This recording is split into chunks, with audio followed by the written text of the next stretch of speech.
Good morning, students. I hope you will be quite well. Today, we are going to start revision of English grammar of half yearly exam 2021. देखिए students, आज हम English grammar का हम revision करेंगे और हमारे half yearly exam का। इससे पहले हमने इंग्लिश रीडर में हमने किसका रिवीजन किया था? लेसन 8, 9 एंड 10 का। और आज हम इंग्लिश ग्रामर में लेसन 1, लेसन 2, लेसन 3 का हम रिवीजन करेंगे। लेसन 1 क्या है आपका? The sentence. Lesson 2 subject and predicate. और लेसन 3 है the noun, kinds of nouns. देखिए स्टूडेंट्स, मैं रिवीजन स्टार्ट करने से पहले मैं आपको बता देती हूँ कि आपको किस तरीके से आपको इसका रिवीजन करना है। देखिए स्टूडेंट्स, आपकी जैसे 10 सेंटेंस है, इसमें जितनी भी डेफिनेशंस हैं आप इसको लर्न कीजिएगा। इसी तरीके से सब्जेक्ट एंड प्रेडिकेट क्या होता है तो आप उसकी भी डेफिनेशन लर्न कीजिएगा। और नाउन क्या होते हैं और काइंड्स ऑफ नाउन्स, जैसे नाउन है, नाउन की डेफिनेशन लर्न कीजिएगा। और इसके बाद में कितने प्रकार के नाउन हैं, जैसे कॉमन नाउन, प्रॉपर नाउन है, में अब्स्ट्रैक्ट नाउन है, ठीक है। इसी तरीके से कलेक्टिव नाउन है, मटेरियल नाउन है, जो भी है, मतलब इस तरीके से जो भी आपके नाउन्स हैं उसको आप लर्न कीजिएगा, ठीक है। और इनकी डेफिनेशंस भी लर्न कीजिएगा, क्योंकि क्वेश्चन इसी में से पुटअप होंगे, इसी में से बनेंगे। क्योंकि अपनी इसमें से objective type question, fill in the blanks और ट्रू एंड फॉल्स इसमें कुछ भी नहीं है, अपने को बनाना पड़ेगा इसको। और बनेगा किस तरीके से? आप इसकी पूरी एक्सरसाइजेस का आप इसकी प्रैक्टिस करेंगे। जैसे देखिए, अब ये देखिए द सेंटेंस, सेंटेंस की डेफिनेशन है। और सेंटेंस की देखिए, the sentence must begin with a capital letter, a full stop must be placed at the end of the sentence. और ये सेंटेंस की डेफिनेशन है, sentence is a group of words which make complete sense. Sentence शब्दों का समूह है जो कि एक कंप्लीट सेंस बनाता है। इस तरीके से फिर इसकी जो प्रैक्टिस है, आप इसकी जो भी एक्सरसाइज है उसकी आप प्रैक्टिस करेंगे। क्वेश्चन इन्हीं में से ही आएंगे, ठीक है। सब्जेक्ट एंड प्रेडिकेट क्या होता है तो आप ये देखिए, what is said about the subject is called the predicate. मतलब सब्जेक्ट क्या है, सब्जेक्ट किसको बोलते हैं, प्रेडिकेट किसे कहते हैं। और इनकी जो एक्सरसाइज है इसकी भी आप प्रैक्टिस कीजिएगा, क्योंकि क्वेश्चन आपके इसी में से बनेंगे। इसी तरीके से द नाउन है, काइंड्स ऑफ नाउन है, नाउन होता क्या है, और ये देखिए, और कॉमन नाउन क्या होता है, ठीक है। और फिर है जैसे प्रॉपर नाउन आ गया, मटेरियल नाउन आ गया, कलेक्टिव नाउन आ गया। इस तरीके से कलेक्टिव नाउन आ गया, मटेरियल नाउन आ गया। इसकी आप सारी जो प्रैक्टिस है वो आप करेंगे। और एब्स्ट्रैक्ट नाउन क्या होता है इसके बारे में आप पूरा जानेंगे। यानी जितने भी मैंने आपको पढ़ाया है आपको इसकी प्रैक्टिस खुद से करनी होगी। और इसी में से क्वेश्चन आपके ऑब्जेक्टिव टाइप आएंगे, फिल इन द ब्लैंक्स आएंगे और ट्रू एंड फॉल्स आएंगे। ओके, तो आज हम ये आपका पेपर पैटर्न किस प्रकार से होगा, मैंने इसको सिर्फ हम इस वीडियो में ऑब्जेक्टिव टाइप क्वेश्चन करेंगे। ऑब्जेक्टिव टाइप क्वेश्चन में आपका पेपर पैटर्न किस प्रकार से होगा ये इसमें बताया गया है। Okay, let's start students, pay attention. Objective type question देखिए, ऑब्जेक्टिव टाइप क्वेश्चन देखिए, how many months there are in a year. यानी हाउ मैनी मंथ्स यानी कितने मंथ्स होते हैं, there are in a year यानी एक साल में कितने मंथ्स होते हैं। तो आपके लेसन नंबर 1 में से लिया गया है, 10 सेंटेंस में से। तो ये देखिए पीछे की एक्सरसाइज है, पीछे की एक्सरसाइज में आपको ये मिल जाएगा, आप कहीं से भी देख लीजिएगा। There are 12 months in a year, आपके इसमें इस तरीके से दिया गया है। आपकी इस एक्सरसाइज में दिया गया है कि आप इसको कैपिटल लेटर में लिखिए और लास्ट में फुल स्टॉप लगाएं। लेकिन मुझे क्वेश्चन बनाना था ऑब्जेक्टिव टाइप से, तो मैंने इसको इस तरीके से बनाया है। किस तरीके से कि how many months there are in a year, यानी एक साल में कितने मंथ्स होते हैं। 11 मंथ्स होते हैं या 12 मंथ्स होते हैं, 10 मंथ्स होते हैं या 9 मंथ्स होते हैं। तो इसका आंसर क्या है आपका? आंसर नंबर 2, यानी sorry, option number 2 is the right answer. It means 12 months. Okay, वैसे मुझे यहाँ पे 11 ELEVEN इस तरीके की स्पेलिंग लिखनी चाहिए थी, लेकिन स्टूडेंट्स इसमें कोई फर्क नहीं पड़ता, ठीक है। तो यहाँ पे एक साल में कितने मंथ्स होते हैं, जनवरी टू दिसंबर 12 मंथ्स होते हैं। तो आपका ऑप्शन क्या हो गया? 2 सही हो गया। ऑप्शन तो आपको कोई सा भी दिया हुआ आ सकता है, ये तो मैं 4th में भी रख सकती थी, लेकिन आपको मेन जो चीज़ है वो लर्न करनी है कि इसमें एक साल में कितने मंथ्स होते हैं, वो है 12 मंथ्स। ओके, फिर है which day is the last day of the week. कौन सा दिन लास्ट डे होता है, कौन सा दिन अंतिम दिन होता है ऑफ द वीक, सप्ताह का। तो कौन सा दिन अंतिम दिन होता है सप्ताह का। तो सप्ताह का अंतिम दिन कौन सा होता है? संडे होता है, ट्यूसडे होता है, सैटरडे होता है, मंडे होता है। तो आपका ऑप्शन नंबर 3 सही है, सैटरडे। क्योंकि वीक का फर्स्ट डे कौन सा होता है? संडे। और सेकेंड डे कौन सा होता है? Monday. Third day Tuesday, fourth day Wednesday, fifth day Thursday, फिर है 6th डे कौन सा होता है? फ्राइडे। और 7th डे कौन सा होता है? सैटरडे। ठीक है, लास्ट डे कौन सा होता है सप्ताह का?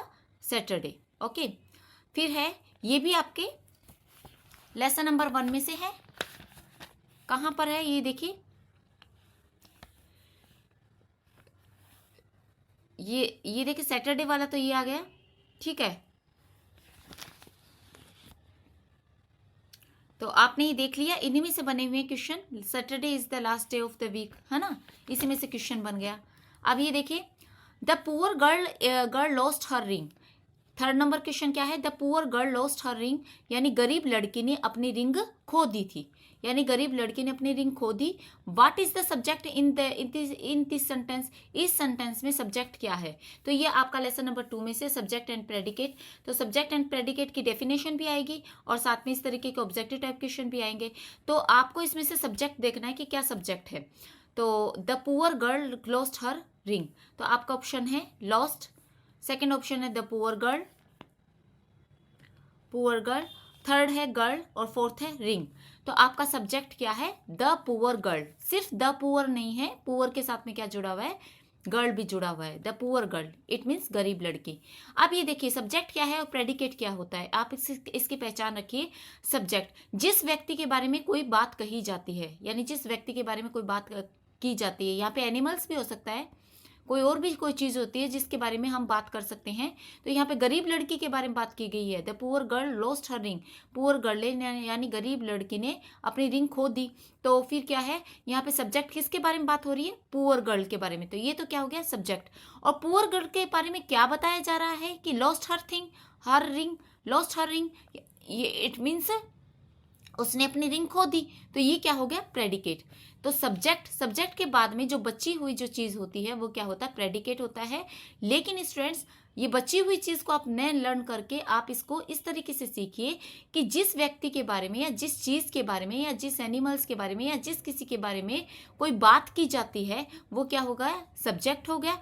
और उस व्यक्ति के बारे में क्या बात की जा रही है, जो हमारा सब्जेक्ट है उसके बारे में क्या कहा जा रहा है, वो हो गया प्रेडिकेट।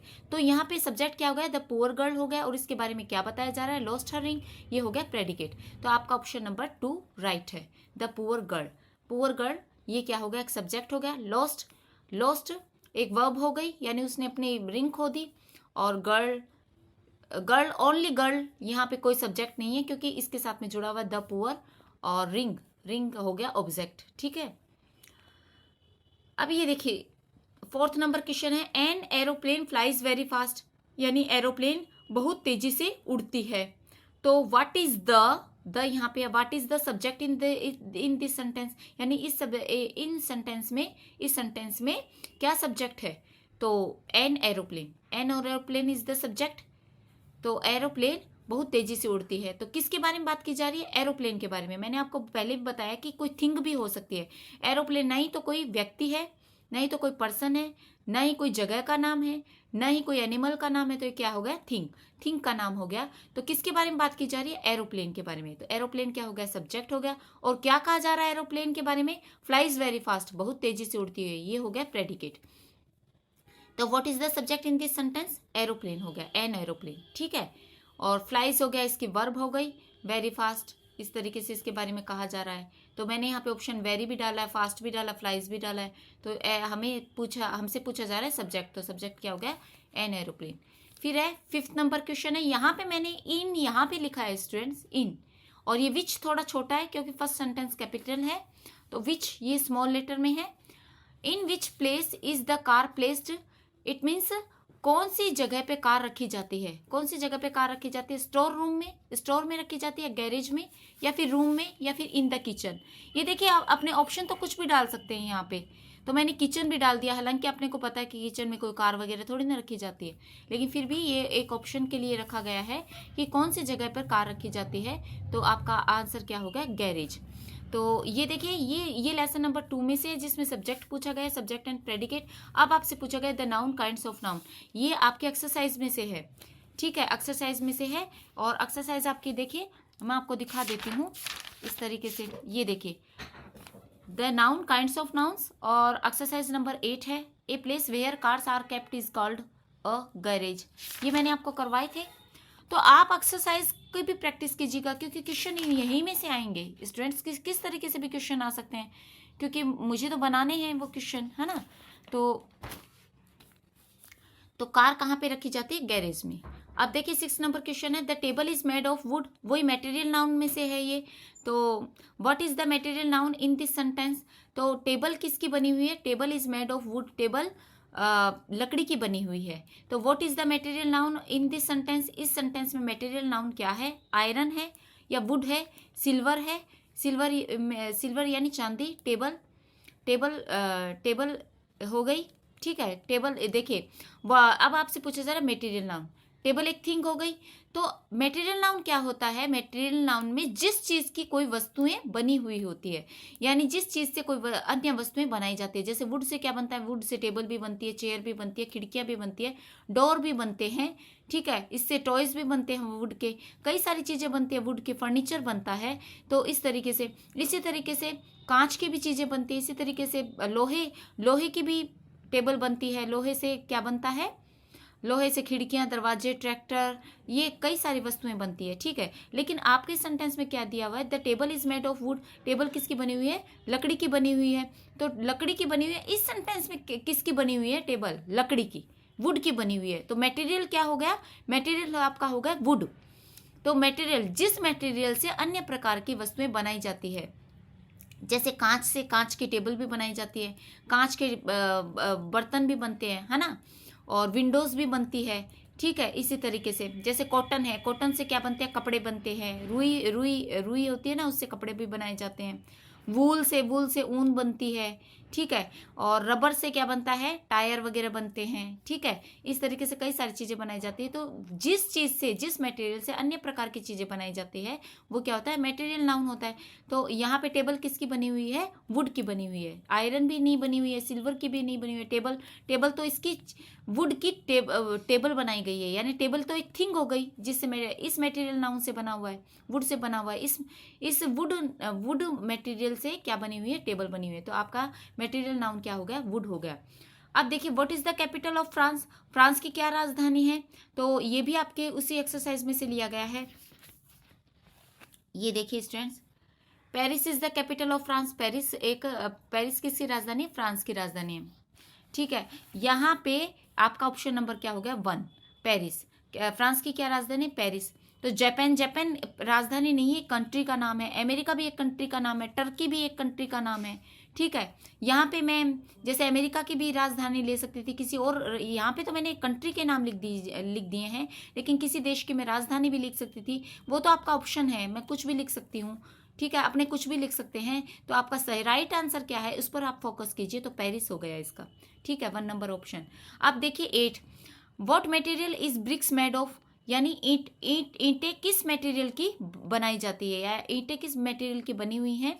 तो वुड की बनी हुई है, लकड़ी की बनती है, या आयरन की बनती है, या क्ले की, क्ले ये होता है मिट्टी, और रबर की बनती है। तो आपका राइट आंसर क्या हो गया, 3rd नंबर, यानी क्ले।